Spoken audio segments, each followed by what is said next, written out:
Rahayu Sagung dumadi kalis ing rebedonir ing sambikolo.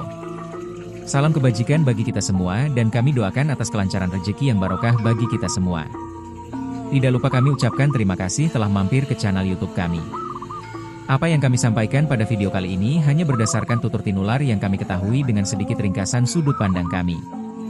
Dan apabila adanya kekeliruan atau kesalahan itu dikarenakan keterbatasan ilmu pengetahuan kami. Silahkan menyimak sampai habis video kami dan jangan lupa meninggalkan komentar. Dan apabila apa yang kami sampaikan bermanfaat silahkan membagikannya ke komunitas Anda. Dalam spiritualitas Jawa, tingkatan atau tahapan seringkali digambarkan sebagai sebuah perjalanan panjang menuju kesempurnaan diri dan penyatuan dengan Sang Pencipta.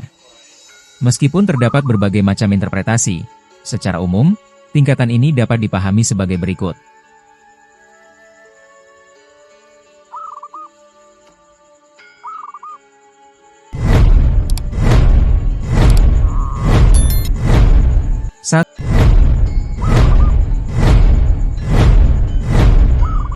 Dua, manunggaling kaula Gusti. Bersatunya hamba dengan Tuhannya pada tingkatan ini, individu mulai merasakan adanya kedekatan yang lebih intim dengan Tuhan.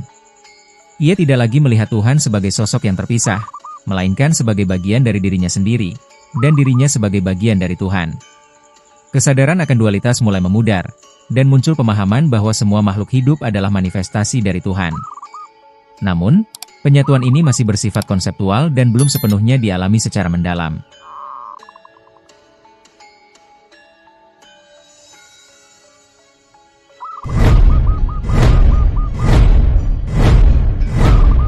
Tiga, wahdatul wujud.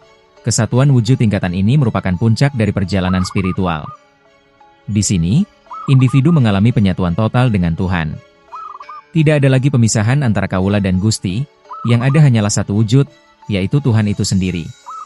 Ego telah sepenuhnya lenyap, dan yang tersisa hanyalah kesadaran murni akan keberadaan Tuhan. Pada tingkatan ini, segala tindakan dan pikiran individu didasarkan pada kehendak Tuhan, tanpa adanya keinginan atau kepentingan pribadi.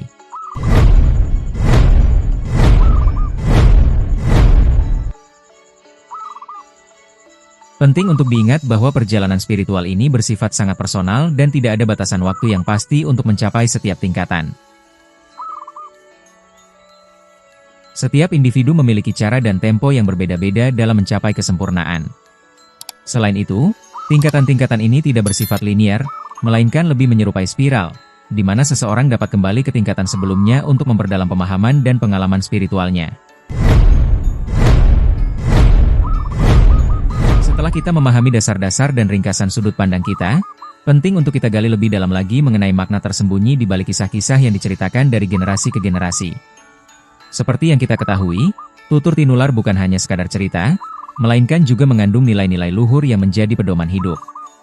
Pertanyaan yang muncul adalah, bagaimana kita bisa mengaplikasikan nilai-nilai tersebut dalam kehidupan kita sehari-hari di era modern ini?